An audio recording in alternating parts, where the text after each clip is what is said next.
بسم اللہ الرحمن الرحیم۔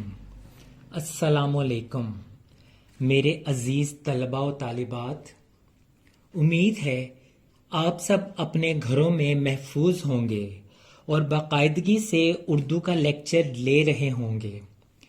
پچھلے لیکچر میں ہم نے درد دل کے واسطے پیدا کیا انسان کو سبق تفصیل سے پڑھا۔ آج ہم تیسرا سبق شروع کرنے جا رہے ہیں، جو یہ ہے لانس نائک لال حسین شہید۔ آپ دیکھ سکتے ہیں یہ سبق ٹیکسٹ بک کے صفحہ نمبر 55 پر موجود ہے۔ پیارے بچوں، ہم نے اپنے پیارے وطن پاکستان کو بڑی قربانیاں دے کر حاصل کیا ہے۔ اس میں رہنے والے ہم سب ایک ہیں اور انشاءاللہ ایک ہی رہیں گے۔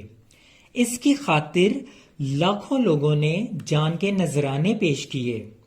ان میں سے کچھ پاکستان کے سپوت، مشاہیر یا ہیروز ایسے بھی ہیں جنہوں نے اپنی بہادری کے جوہر دکھا کر ملک کو دشمن سے محفوظ رکھا۔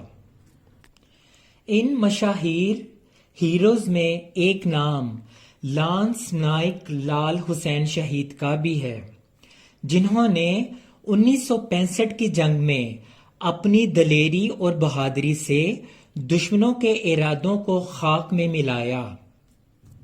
لہذا آج کے اس سبق میں ہم یہ پڑھیں گے کہ انہوں نے ایسا کون سا کارنامہ سر انجام دیا کہ حکومت پاکستان نے انہیں تمغۂ جرت سے نوازا۔ سبق پڑھنے سے پہلے یہ بتاتا چلوں کہ اس سبق سے متعلقہ مشکل الفاظ کے معنی سبق پڑھتے ہوئے میں پوری وضاحت کے ساتھ بتاتا جاؤں گا۔ ساتھ ہی مشکل الفاظ کے معنی کی ورک شیٹ بھی آپ کو ساتھ ہی دے دی جائے گی، جس کو آپ یاد کرنے کے ساتھ ساتھ اپنی کاپیوں پر تحریر بھی کریں گے۔ تو چلیں سبق کو شروع کرتے ہیں۔ آج کا ہمارا سبق ہے لانس نائک لال حسین شہید۔ ہمارا پیارا وطن پاکستان لاکھوں مسلمانوں کی قربانیوں کے بعد وجود میں آیا بنا۔ اس کے قیام کے بعد یعنی اس کے بننے کے بعد اگر کسی نے اس سے میلی آنکھ سے دیکھنے کی جرت کی، میلی آنکھ سے، بری نظر سے دیکھنے کی جرت کی، دیکھنے کی ہمت کی، تو ہمارے وطن کے جیالے بہادر دلیر اس کی حفاظت کے لیے آگے بڑھے۔ اس عظیم فرض کے لیے انہوں نے اپنی جانوں کی کبھی پرواہ نہیں کی۔ ستمبر 1965 کی جنگ میں پاکستان کے جیالوں یعنی بہادروں نے بہادری اور دلیری کی روشن مثالیں قائم کیں اور دشمن کے ناپاک ارادوں کو خاک میں ملا دیا۔ خاک میں ملانا، ضائع کر دینا، مٹا دینا۔ ستمبر 1965 میں دشمن نے رات کی تاریکی سے فائدہ اٹھاتے ہوئے ہمارے ملک پر حملہ کر دیا اور کئی ایک سرحدی چوکیوں پر قبضہ کر لیا۔ اس صورت میں پلاٹون کمانڈر اب آپ کو بتاتا چلوں کہ پلاٹون کیا ہیں۔ تو پیارے بچوں، جو پیدل چلنے والی سپاہیوں کی جو فوج ہوتی ہے اسے پلاٹون کہا جاتا ہے۔ تو اس صورت میں پلاٹون کمانڈر نے چند جوانوں کو بلا کر کہا کہ تم جنگ کے حالات سے آگاہ ہو، دشمن نے ہماری اگلی چوکیوں پر قبضہ کر لیا ہے، دشمن کی فوج مسلسل گولہ باری کر رہی ہے، اس لیے ہمیں شاید یہ چوکی بھی خالی کرنی پڑے۔ ان جوانوں میں سے ایک آگے بڑھا اور فوجی سلام کرنے کے بعد بولا، جناب، دشمن کو روکنے کے لیے کوئی تدبیر ہو سکتی ہے، یعنی کوئی ترکیب آپ کے پاس موجود ہے جس کو آپ اپنائیں اور دشمن کا خاتمہ ہو جائے؟ کمانڈر نے کہا، ہاں، اگر ہم میں سے کوئی آگے بڑھے اور جرت و بہادری کا مظاہرہ کرے۔ وہ جوان ایک قدم اور آگے بڑھا اور کہا، جناب، میں ایسا کرنے کے لیے تیار ہوں۔ کمانڈر نے جوان کو شاباش دی اور کہا، تمہیں اس چوکی تک جانا ہوگا جو دشمن نے آج صبح ہم سے چھینی ہے۔ پھر اس کے بعد ہمیں بڑے دستے سے ملنا ہوگا، دستے سے مراد فوج کا گروپ، تاکہ دشمن کی پیش قدمی کو روک سکیں۔ پیش قدمی، آگے بڑھنا، کیونکہ دشمن آگے بڑھتا جا رہا تھا اور ہمارے لیے اس وقت دشمن کو روکنا مشکل نظر آ رہا تھا۔ اس پر جوان نے کہا، مجھے منظور ہے، میں دشمن سے اپنی چوکی یعنی اپنی جگہ خالی کروا کے ہی دم لوں گا۔ یہ کہہ کر اس جوان نے اپنی سٹین گن اٹھائی۔ سٹین گن ایک بڑی سی بندوق ہوتی ہے۔ کمر کی پٹی سے دستی بم باندھے۔ دستی بم، ہاتھ سے چلائے جانے والے بم، اور اپنی پلاٹون کے ساتھ فوجی سلام کرتا ہوا نکل گیا۔ یہ جوان لانس نائک لال حسین تھے۔ اب پتہ چلا کہ ان کی بہادری کی وجہ یہی تھی کہ یہ دشمن کو ختم کرنا چاہتے تھے، دشمن کا خاتمہ کرنا چاہتے تھے کسی بھی صورت میں۔ اس وقت منظر کچھ ایسا تھا، چاروں طرف گولیوں کی بوچھاڑ ہو رہی تھی۔ بوچھاڑ ہونا، لگاتار بہت زیادہ گولیاں برسائی جا رہی تھیں۔ دشمن کے جہاز سر پر منڈلا رہے تھے، ارد گرد چکر لگا رہے تھے، مگر اس جوان کے دل میں ذرا بھی خوف نہ تھا۔ وہ اپنے ساتھیوں کے ساتھ نہایت بہادری اور دلیری سے آگے بڑھ رہا تھا۔ 2 گھنٹے مسلسل رینگ رینگ کر پیٹ کے بل زمین پر چلنا، یعنی زمین پر لیٹ کر چلنا۔ آخر کار وہ اس چوکی کے قریب پہنچ گئے، وہ اس جگہ پر پہنچ گئے جہاں پر دشمن موجود تھا، جس پر دشمن نے صبح سویرے قبضہ کیا تھا۔ اب دشمن نے اسے اپنی پہرا چوکی بنا رکھا تھا۔ پہرا چوکی یعنی حفاظت کے لیے اس نے اپنی جگہ بنا رکھا تھا، تاکہ دشمن کو وہ اس جگہ سے اپنی فائرنگ سے دور بھگا سکے۔ اور اس کے قریب ہی ان کا ایک بڑا مورچہ تھا۔ مورچہ وہ گھڑا جو فوج لڑائی کے لیے کھودتے ہیں، جس سے وہ دشمن سے اپنا بچاؤ کرتے ہیں، جہاں سے مسلسل فائرنگ ہو رہی تھی۔ لانس نائک لال حسین اپنی چوکی پر دشمنوں کو دیکھ کر غصے میں آ گئے۔ فوراً کمر کی پٹی سے دستی بم نکالا اور پہرے پر موجود دشمن کے سپاہیوں پر پھینک دیا۔ سپاہی وہیں ڈھیر ہو گئے، وہیں ختم ہو گئے، وہیں واصل جہنم ہو گئے۔ لال حسین چوکی میں داخل ہو گئے اور پھر رینگتے دشمن کے خندقی مورچے پر دستی بم پھینکنے شروع کر دیے۔ دشمن اس اچانک حملے سے گھبرا گیا۔ لال حسین اور اس کے ساتھیوں نے تاک تاک کر چن کر نشانے پر بم پھینکے اور مورچے میں موجود دشمنوں کا صفایا کر دیا، خاتمہ کر دیا۔ انہوں نے بہادری اور بے خوفی کا مظاہرہ کر کے اپنی چوکی کو دشمن سے خالی کروا لیا۔ قریب ہی دشمن کی ایک بڑی پلاٹون مسلسل فائرنگ کر رہی تھی۔ دشمن کے حملوں کا جواب دینے کے لیے وہ ان کی طرف بڑھے، ان کی پلاٹون ان کے پیچھے پیچھے بڑھ رہی تھی۔ وہ دشمن کی پلاٹون کے قریب پہنچے اور دستی بم پھینک کر دشمن کی صفوں میں کھلبلی ہلچل مچا دی۔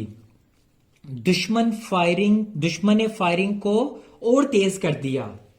لال حسین اپنے ساتھیوں کے ساتھ جواں مردی سے یعنی بڑی بہادری سے دشمن کا مقابلہ کر رہے تھے کہ ایک سنسناتی ہوئی گولی یعنی سنسناتی ہوئی خاموشی سے تیزی سے آتی ہوئی گولی ان کے جسم میں پیوست ہو گئی۔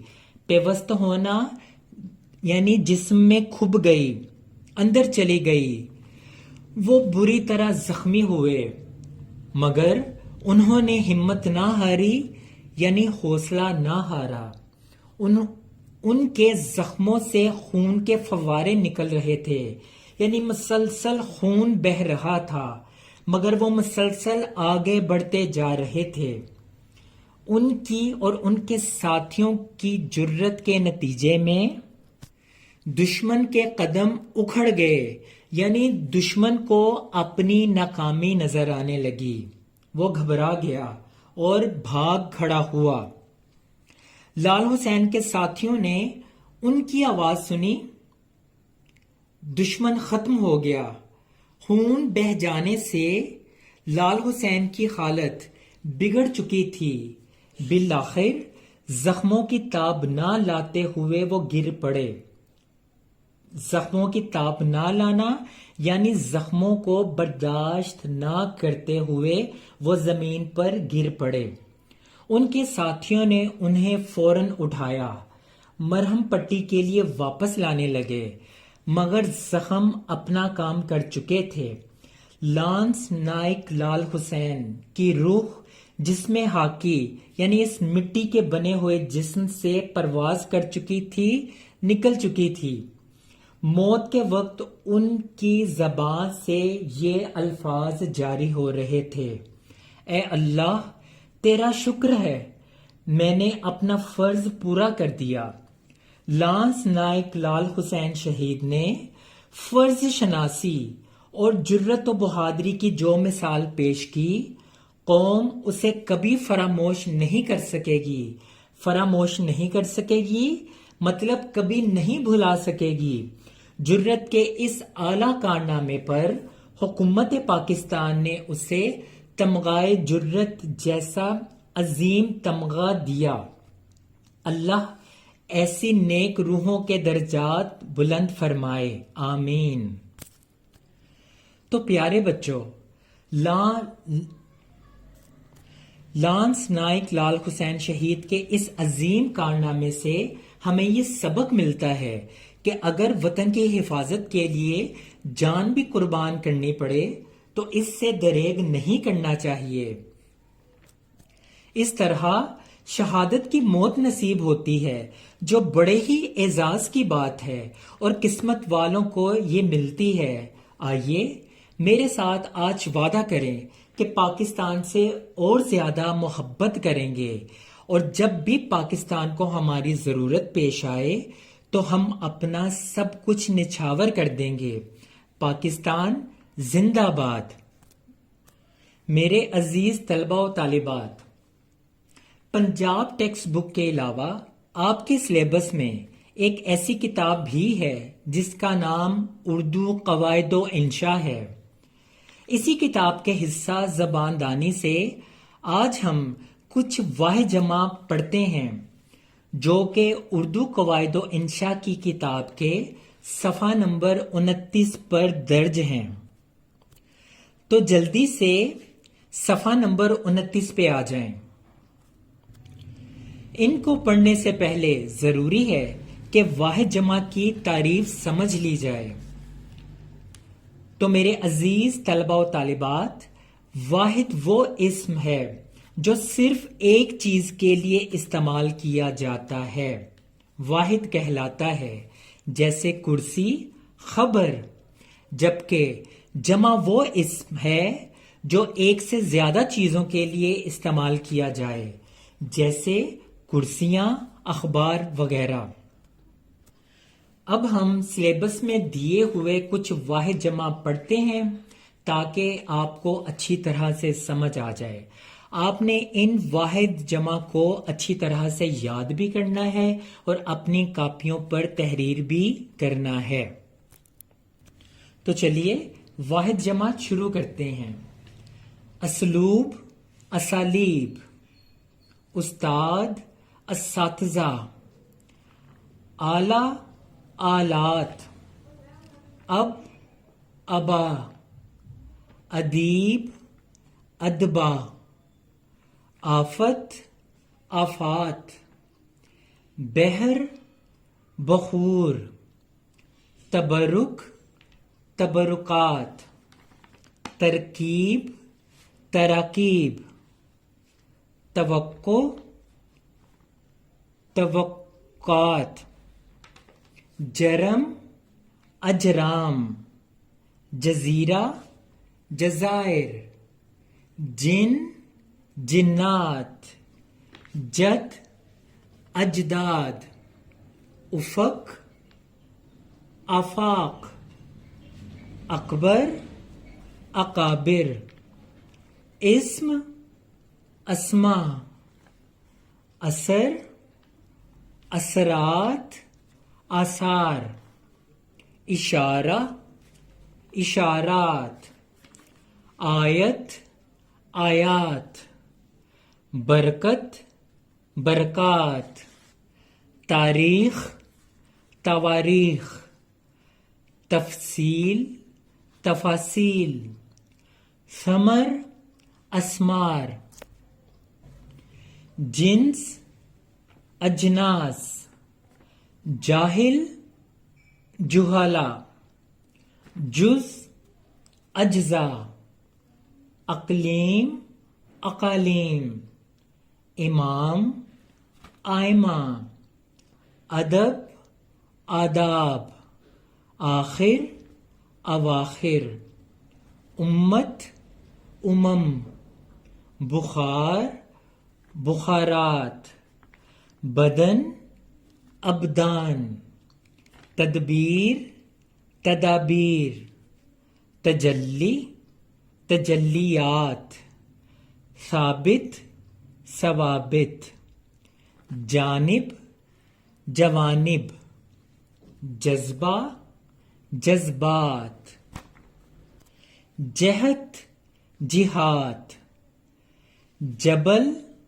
جبال، امر، امور، امیر، امرا، اول، اوائل، اختراع، اختراعات، علم، علام، باب، ابواب، برہان، براہین، ترجمہ، تراجم، تحفہ، تحائف، جرم، جرائم، جواب، جوابات، جریدہ، جرائد، جسم، اجسام. تو یہ تھا آج کا لیکچر. میں امید کرتا ہوں کہ آپ کو اچھی طرح سے سمجھ آئی ہوگی. انشاءاللہ نیا لیکچر لے کر جلد حاضر خدمت ہوں گا. اللہ حافظ.